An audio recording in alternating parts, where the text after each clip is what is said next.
आज के इस वीडियो लेक्चर में हम पढ़ेंगे दुनिया के सबसे बड़े दानवीर के बारे में। दुनिया के सबसे बड़े दानवीर के विषय में।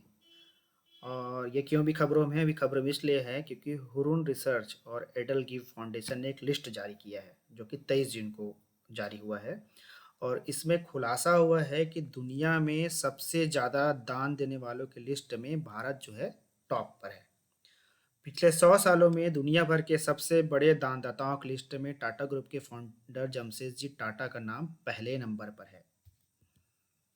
जमशेदजी टाटा ने पिछले 100 सालों में 102.4 अरब डॉलर यानी कि करीब 7.60 लाख करोड़ रुपए दान दिया है।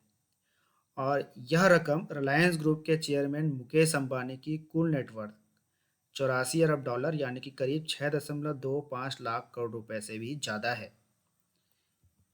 टॉप 50 दानवीरों में यूएसए के 39, यूके के 5, चीन के 3 और भारत के 2 लोग शामिल हैं। लिस्ट में 12वें नंबर पर विप्रो के अजीम जी प्रेम जी भी शामिल हैं। और इन्होंने कितना रुपए दान दिया है? इन्होंने दान दिया है 1.5 लाख करोड़ रुपए दान दिया है अभी तक। एक बार फिर से देख लेते हैं लिस्ट को। तो दुनिया के टॉप 10 दानवीर में कौन से हैं? तो उनका नाम है जमशेदजी टाटा। इन्होंने कितनी रकम दान दी? तो मैंने पहले ही बताया 7.60 लाख करोड़ रुपए। दूसरा स्थान किसका है? बिल गेट्स का, जो माइक्रोसॉफ्ट के फाउंडर हैं। और उनकी वाइफ मेलिंड फ्रेंच गेट्स का है 5.53 लाख करोड़ रुपए। इतना उन्होंने दान दिया हुआ है।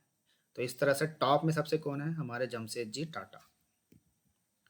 सदी के टॉप 50 दानदाताओं में भारत के 2 दानवीर हैं। पहले हैं तो टाटा है, Tata foundation, Tata trust.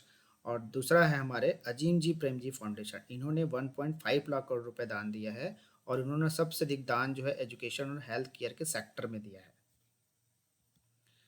Tata sons की करीब 66% जो रकम है दान में दी गई है। हुरून रिसर्च और एडल ग्यू फाउंडेशन की रिपोर्ट के मुताबिक जमशेदजी टाटा के नाम पर हुए दान की रकम टाटा सन्स की लिस्टेड कंपनियों की कीमत का 66% है। टाटा ने 1870 के दशक में central India spinning weaving and manufacturing company शुरू की थी। फिर हायर एजुकेशन के लिए 1892 में जे एन टाटा इंडोमेंट की स्थापना की थी, जो कि टाटा ट्रस्ट की शुरुआत थी। भारत के पहले प्रधानमंत्री जवाहरलाल नेहरू ने हमेशा जमशेदजी टाटा को वन मैन प्लानिंग कमीशन के रूप में याद किया है। जमशेद जी के बाद उनकी विरासत को संभालने वाले रतन टाटा भी दान के मामले में पीछे नहीं हैं। पिछले साल मार्च में टाटा समूह ने कोरोना से लड़ने के लिए 1500 करोड़ रुपए दान दिया था पीएम केयर फंड में।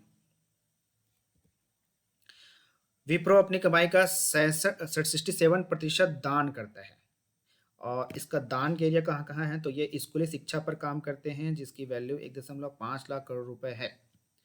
कोविड-19 से निपटने के लिए भी अजीम जी प्रेम जी फाउंडेशन विप्रो ने मिलकर 1000 करोड़ रुपए दान दिया था। सबसे अधिक जो दान है वो कहाँ किए गए हैं? एजुकेशन में किया गया है 11 लोगों के द्वारा, हेल्थ केयर में 11 लोगों के द्वारा, सोशल वेलफेयर में 8 लोगों के द्वारा, कला और संस्कृति में 6 लोगों के द्वारा और रिसर्च और डेवलपमेंट में 6 लोगों ने दान दिया है।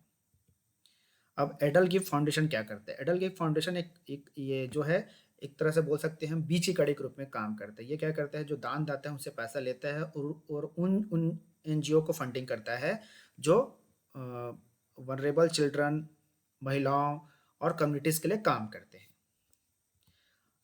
हुरून रिपोर्ट क्या है? तो हुरून रिपोर्ट क्या करता है? दुनिया के जो सबसे वेल्थिएस्ट लोग हैं उसकी संपत्ति को कैलकुलेट करके एक लिस्ट निकालता है।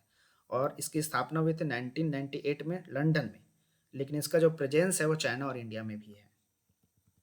तो आज के वीडियो लेक्चर में इतना ही। अगले वीडियो लेक्चर में हम एक नए टॉपिक पर बात करेंगे।